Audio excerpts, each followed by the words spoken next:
नमस्कार दोस्तों। और हमारे चैनल पाथ ऑफ ज्ञान में आपका एक बार फिर से स्वागत है। आज हम एक ऐसे सवाल की गहराइयों में उतरेंगे जो हर आध्यात्मिक इंसान के मन में कभी न कभी जरूर उठता है।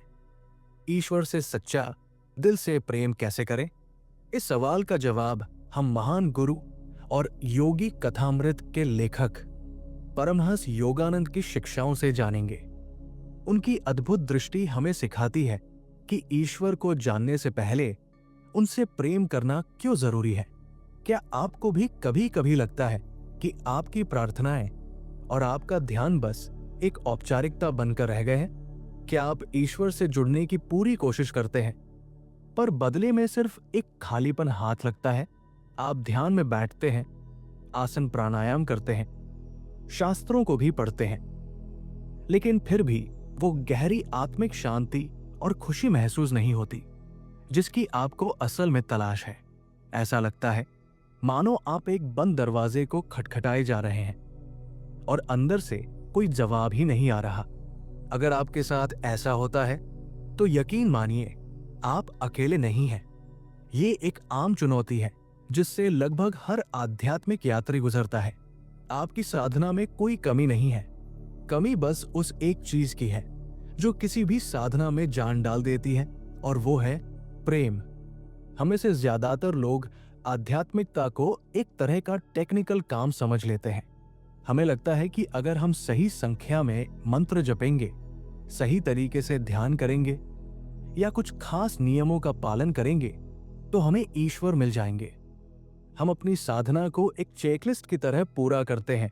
सुबह उठे, ध्यान किया, पूजा की और फिर अपने दिन भर के कामों में लग गए। लेकिन इस पूरी भागदौड़ में हम सबसे जरूरी चीज तो भूल ही जाते हैं, अपने दिल को इसमें शामिल करना। जब साधना सिर्फ दिमागी या शारीरिक कसरत बनकर रह जाती है तो वो बेजान और उबाऊ हो जाती है। मन यहां वहां भटकता है, शरीर में बेचैनी होती है और प्रार्थनाएं सिर्फ शब्द बनकर रह जाती है जिनमें कोई एहसास नहीं होता। हम ईश्वर को एक दूर की शक्ति, एक बड़ा सा सिद्धांत या एक सख्त जज की तरह देखने लगते हैं जिनसे या तो हमें कुछ मांगना है या फिर डरना है। इस नजरिए के साथ हम उनके साथ कभी भी एक गहरा प्यार भरा रिश्ता नहीं बना पाते। ये ठीक वैसा ही है जैसे किसी से बिना प्यार के शादी कर लेना। आप एक छत के नीचे रह तो सकते हैं, सारी जिम्मेदारियां भी निभा सकते हैं, लेकिन वो अपनापन, वो खुशी और वो सच्चा जुड़ाव कभी महसूस नहीं कर पाएंगे। यही आध्यात्मिक सूखापन हमारी राह की सबसे बड़ी रुकावट है, और यहीं पर परमहंस योगानंद का ज्ञान एक रोशनी की तरह हमारा मार्गदर्शन करता है।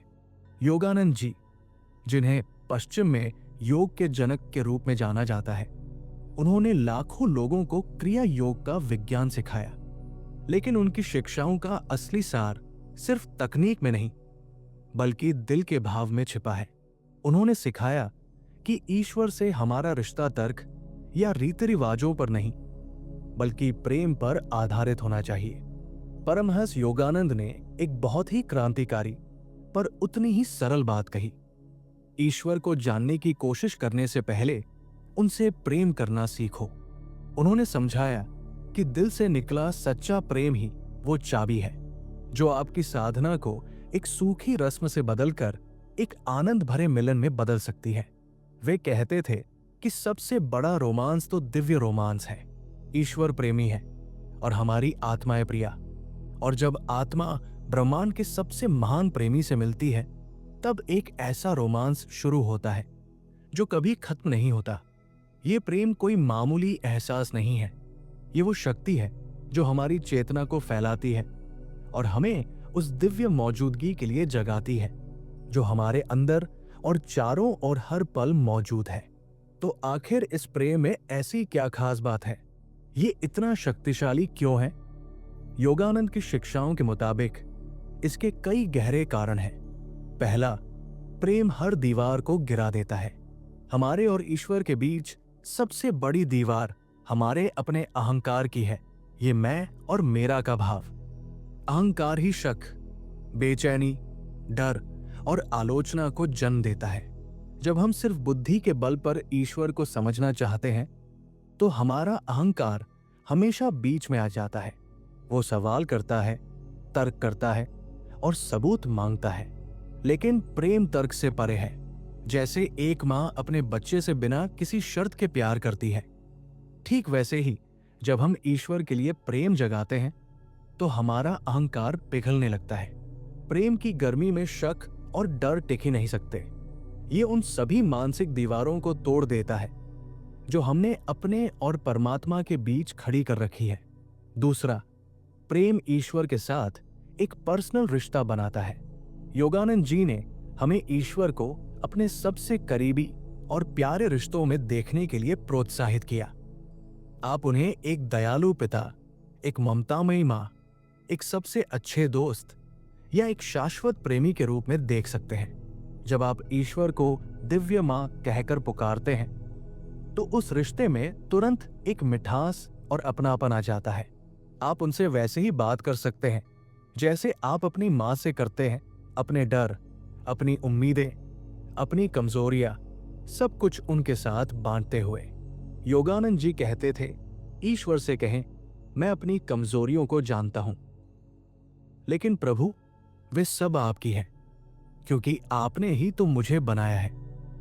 इस तरह का रिश्ता साधना को एक बोझ से एक प्यार भरी बातचीत में बदल देता है। तीसरा, प्रेम चेतना को अपनी ओर खींचता है और बदल देता है। जैसे फिजिक्स का नियम है, वैसे ही आध्यात्म का भी एक नियम है। आप जिस पर अपना ध्यान लगाते हैं, आप वही बन जाते हैं। अगर आपका मन दिन रात दुनिया की चिंताओं में डूबा है तो आपकी चेतना भी वैसी ही हो जाएगी। लेकिन जब आप अपने मन को लगातार ईश्वर के प्रेम में डुबोते हैं तो आपकी चेतना धीरे धीरे दिव्य गुणों को अपनाना शुरू कर देती है। प्रेम में एक चुंबकीय शक्ति होती है। जब आपका दिल ईश्वर के प्रेम से भर जाता है तो ये न केवल आपको ईश्वर की ओर खींचता है, बल्कि ये आपके जीवन में अच्छी परिस्थितियों और लोगों को भी आकर्षित करता है। ये उस मिसाल की तरह है जो योगानंद जी ने दी थी। जैसे एक फूल सूरज की रोशनी के बिना नहीं खिल सकता, वैसे ही एक भक्त का दिल ईश्वर के प्रेम के बिना आध्यात्मिक रूप से नहीं खुल सकता। प्रेम वो सूरज की रोशनी है जो आत्मा के कमल को खिला देती है। सुनने में तो ये सब बहुत अच्छा लगता है, पर सवाल ये है कि इसे अपनी रोजमर्रा की जिंदगी में अपनाएं कैसे। परमहंस योगानंद ने इसके लिए बहुत ही प्रैक्टिकल तरीके बताए हैं। अपनी प्रार्थनाओं को इच्छाओं की एक लंबी लिस्ट से बदलकर दिल से की गई बातचीत बनाइए।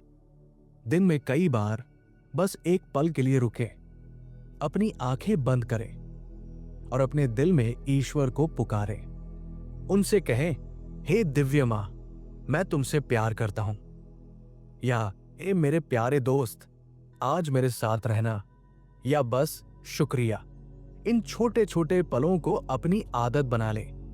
रात को सोने से पहले अपने दिन के लिए उन्हें धन्यवाद दे और अपनी सारी चिंताएं उन्हें सौंप दे। ठीक वैसे ही जैसे एक बच्चा अपनी मां को सब कुछ बताकर चैन से सो जाता है। यह रिश्ता बनाने के बारे में है, सिर्फ मांगने के बारे में नहीं। अगली बार जब आप टहलने निकले तो बस यूं ही न चले। होशपूर्वक अपने चारों ओर की सुंदरता में ईश्वर की मौजूदगी को महसूस करने की कोशिश करें। जब आप एक फूल को देखें तो उसकी कोमल पंखुड़ियों और खिले हुए रंगों में ईश्वर की कला को देखें। जब आप उगते सूरज को देखें तो उसकी गर्मी में ईश्वर के प्रेम की गर्माहट को महसूस करें। जब आप पक्षियों का चहचहाना सुने तो उसे ब्रह्मांड का संगीत समझें। योगानंद सिखाते हैं कि ईश्वर ने इस दुनिया को अपनी सुंदरता से इसलिए भरा है ताकि हम उन्हें हर जगह याद कर सकें। प्रकृति ईश्वर का लिखा एक प्रेम पत्र है, हमें बस उसे पढ़ना सीखना है। ये सबसे चुनौतीपूर्ण लेकिन सबसे ज्यादा परिवर्तन लाने वाले अभ्यासों में से एक है। परमहंस योगानंद ने सिखाया कि हर इंसान, चाहे वो हमें पसंद हो या न हो, उसी ईश्वर का अंश है और उसके अंदर वही दिव्य आत्मा रहती है। जब आप किसी से बात करें तो सिर्फ उनके बाहरी रूप को न देखें, उनकी आंखों में झांकने की कोशिश करें और उस आत्मा को पहचानें जो भीतर है। मन ही मन कहें, मैं आपके भीतर की दिव्य आत्मा को प्रणाम करता हूं। यह अभ्यास धीरे धीरे आपके दिल से दूसरों के लिए गुस्सा, नफरत और भेदभाव को मिटा देगा और उसे सबके लिए प्रेम से भर देगा। जब आप हर किसी में ईश्वर को देखने लगते हैं तो पूरी दुनिया ही एक मंदिर बन जाती है। अपने ध्यान को एक मशीन की तरह मत कीजिए। ध्यान में बैठने से पहले कुछ मिनटों के लिए ईश्वर के प्रति प्रेम और भक्ति जगाने वाले भजन गाएं या जप करें। ओम या ईश्वर प्रेम जैसे शब्दों का धीरे धीरे और प्यार से जप करें और महसूस करें कि उनका कंपन आपके पूरे हृदय को भर रहा है। ध्यान को ईश्वर के साथ एक डेट की तरह समझे। आप उनसे मिलने जा रहे हैं जो आपसे इस दुनिया में सबसे ज्यादा प्यार करते हैं। इस भावना के साथ आपका ध्यान अपने आप गहरा और आनंदमय हो जाएगा। योगानंद जी ने सिखाया कि क्रिया योग जैसी उन्नत तकनीकें भी तभी सबसे ज्यादा असरदार होती है जब उन्हें भक्ति और प्रेम के साथ किया जाता है। प्रेम वो तेल है जो साधना की गाड़ी को मक्खन की तरह चलाता है। तो ईश्वर से सच्चा प्रेम क्या है? परमहंस योगानंद के अनुसार यह आपकी आध्यात्मिक यात्रा का अंत नहीं है, ये तो बस शुरुआत है। ये वो नींव है जिस पर आत्म साक्षात्कार का पूरा महल खड़ा होता है। ये वो ईंधन है जो आपकी साधना को शक्ति देता है और ये वो प्रकाश है जो आपके रास्ते को रोशन करता है। ईश्वर को खोजने के लिए आपको हिमालय की किसी गुफा में जाने की जरूरत नहीं है। वे आपके दिल की धड़कन से भी ज्यादा करीब है, आपकी हर एक सांस में मौजूद है। उन्हें बस आपकी एक पुकार का इंतजार है, एक सच्ची दिल से निकली प्रेम भरी पुकार।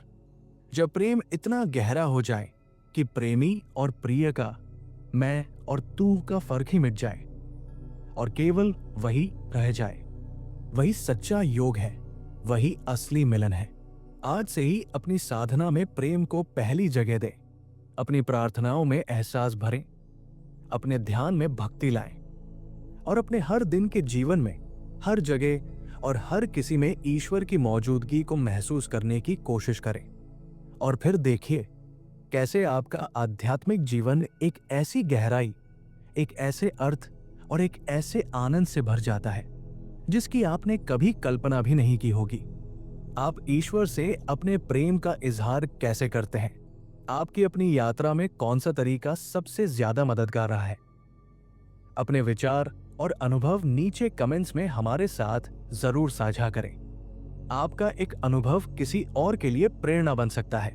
और अगर आप परमहंस योगानंद की शिक्षाओं और ऐसे ही गहरे आध्यात्मिक विषयों पर और जानना चाहते हैं तो हमारे चैनल को सब्सक्राइब करना न भूलें और उस घंटी वाले आइकन को भी दबा दें ताकि आप हमारा कोई भी वीडियो मिस न करें। इस ज्ञान को फैलाने में हमारी मदद करने के लिए आपका धन्यवाद।